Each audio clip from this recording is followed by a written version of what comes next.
Сәлем, балапандарым. Кәнеки, менің маңызды жаңалығым бар. Мен сурет сайысында бірінші орын алдым. Лала, мен сен үшін өте қуаныштымын.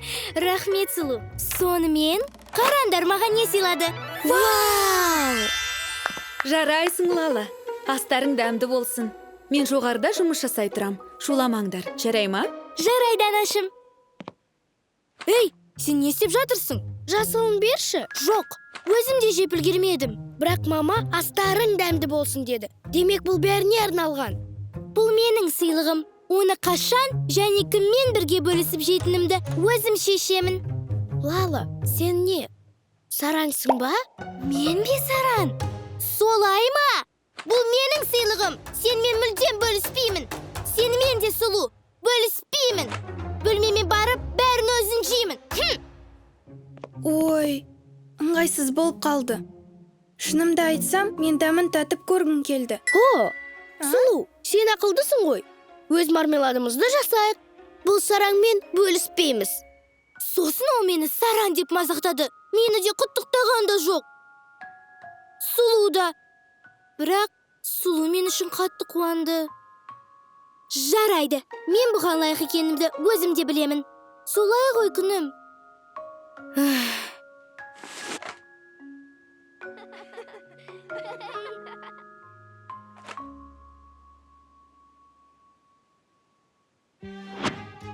Енді желатинді жақсылап араластырыңыз. Енді жеуге бола ма? Әзірше болмайды. Біріншіден желатин қатып мармелад сияқты болу керек. Қазір арнайы ыдыстарға қойып алайық. Сұлу, сен сондай ақылдысың. Бізде мармелад көп болады. Дәл солай. Бірақ мамаға бірнешеуін қалдыру керек. О, папаға да бір табақ жасыл қалдырайық. Ол ұнатып қалар. Және алдағы ата-әжемізге де жібереміз. Олар қуанып қалар. Және де... Сұлу, бұл біздің мармелад. Бірақ Тима, сен сараң емессің ғой. Мен... Сұлу, өтінемін, кешірші мені. Мен бағана біреуге ашуланған болатынмын. Соның кесірінен байқамай сағандай қаладым. Сондықтан, міне, менің мармеладымды жеп көр. Жоқ, оған сенің мармеладың керек емес. Біз өзіміз жасап жатырмыз. Оны өзіміз жейміз. Тима, біздің мармеладымыздың түсі қандай болады? Жасыл болсыншы. Бірақ бізде жасыл бояу жоқ. Мүмкін жасыл түсті қалай шығаратынын біреу білетін шығар. Сондай біреу бар ма екен? Лала, сен суретті өте жақсы саласың ғой. Сары және көк түстерді араластыру керек. Сары, көк. Вау! Айтайын дегенім, күлгін жасауға болады ма? Қызыл және көк түсті араластыру керек. Осылай. Вау!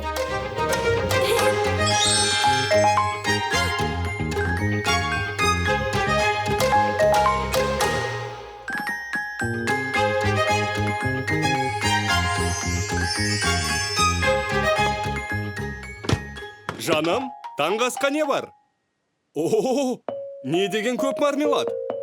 Сәлем, пап. Қайырлы таң.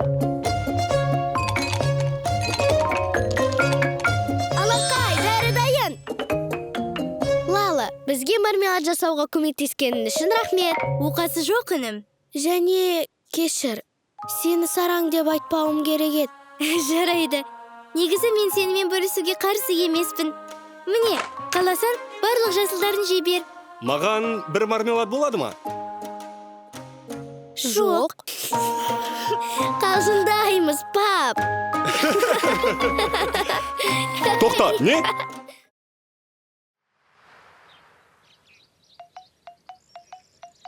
Жасыл алма.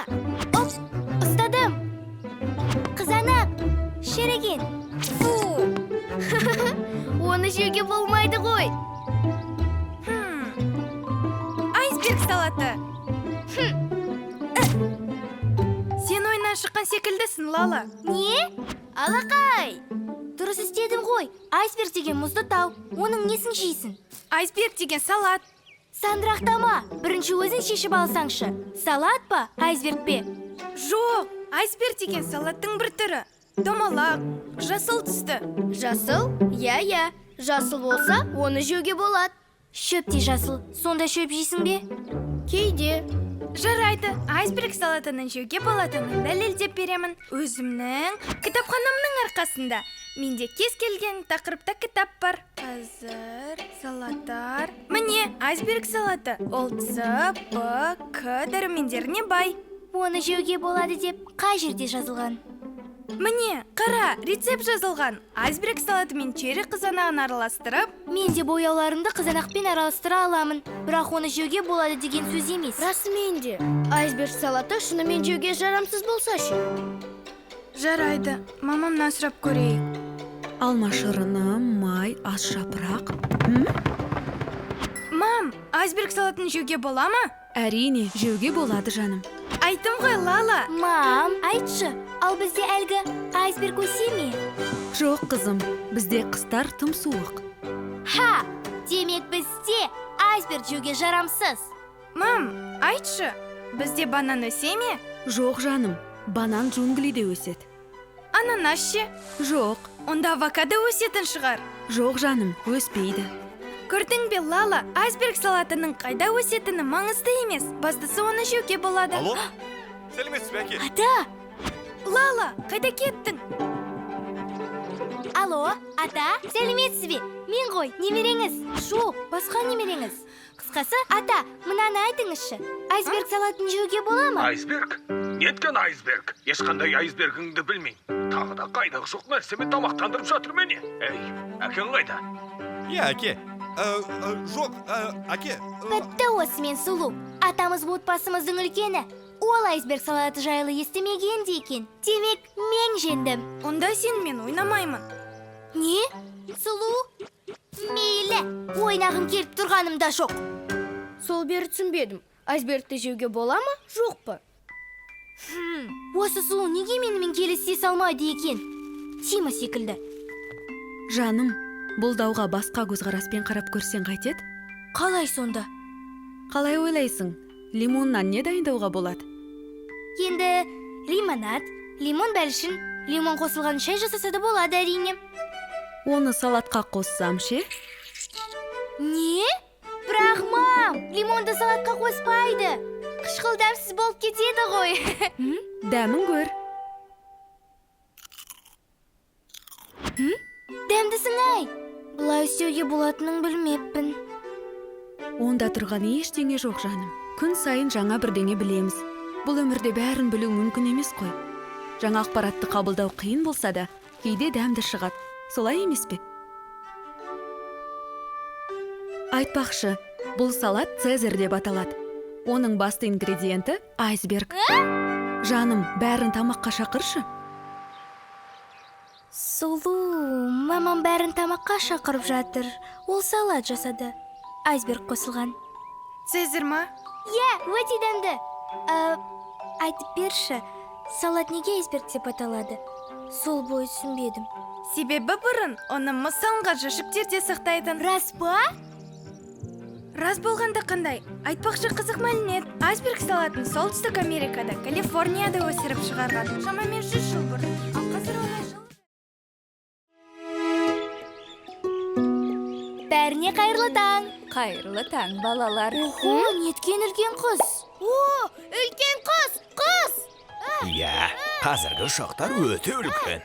Аташым, ол ұшақ емес, ол қыран. Әже, не істеп жатырсыз? Құрт жасап жатырмын, алтыным. Құрт? Құрт деген не? Құрт тұздалған және кептірілген сүзбе. Орта Азия халықтарының дәстүрлі тағамы, ал кейіннен тарала бастаған. Әже, сізге көмектессем бола ма? Әрине, күнім, бірге жасайық. Былай. Айтпақшы, Лала бәрінен күшті жасайды. Лаланың полимерлі балшықтан жасаған мүсіндері қалалық байқаудан бірінші орын алған. Қойыңдаршы, соншалықты қиын болған жоқ. Менің немерелерім алтын ғой.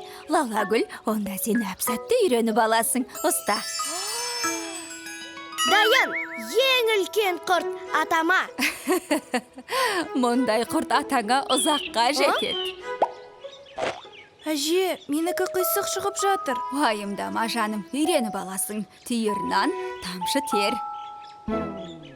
Мен барып Тимамен ойнайын. Лала, бізбен бірге барасың ба? Мен құрт жасай берейін. Жарайт, біз бақта боламыз. Ұмытпаңдар, құрт бір апта бойы кептіріледі. Не? Бір апта? Иә, кейбіреулеріне бір айда жетпейді. Бірақ әже, ол уақыттың ішінде құртқа кез келген нәрсе болуы мүмкін ғой. Уайымдама Лалагүл, сенікі қазірдің өзінде жақсы шықты. Ал меніңше, әлі онша емес. Ештеңе етпес. Әлі бәрін бітіргенше уақытым бар.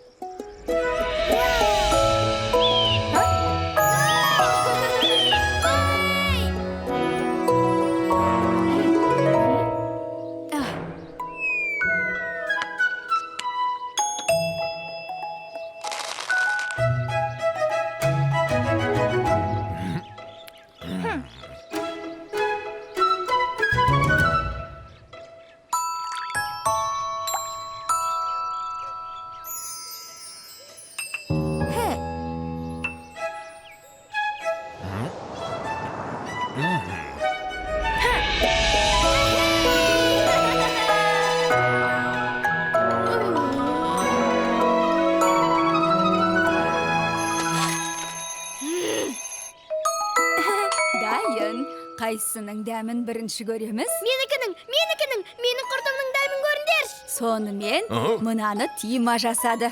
Атасына. Барымды салдым. Мұндай керемет құртты қалай жейміз? Әже, менің құртымның дәмін көріңізші. Әрине жаным, қане қалай шықты екен? Өте дәмді, бастысы сондай ерекше. Ал Лаланың құрты қайда? Оны қыран шоқып жеп қойған сияқты. Міне тұр ғой? Қайда, көрсетші. Неткен керемет. Бұл өмірімде көрген ең ғажап құрт. Лала, тіпті сүзбеден жауһар жасай аласың. Қойыңдаршы, өтірік мақтамаңдар. Әжемдікі сияқты мінсіз емес екенін білем. Ол кедір-бүдір, топ-томалақ та емес, дәмсіз. Оны қазір көреміз. Дәмі тілерет, Лала. Қане мен де дәмін көрейін. Маған да беріңдерші. Әй, маған да қалдырыңдар. Жып-жұмсақ әрі ауыз қуырады. Ал керек болса, ауызға салсаң ел. Лала, ғажапсың. Сөзсіз дарының бар. Лала бәрінен күшті жасайды. Тима дұрыс айтады жаным, өзіңе тым қатал болма. Тіпті сен бастапқыда ойлағандай шықпаса да, жаман шықты деген сөз емес. Бір нәрсе істегенде бастысы өзіңе наса болды. Бәріңе рахмет. Келесі жолы тағы да бірге жасайық.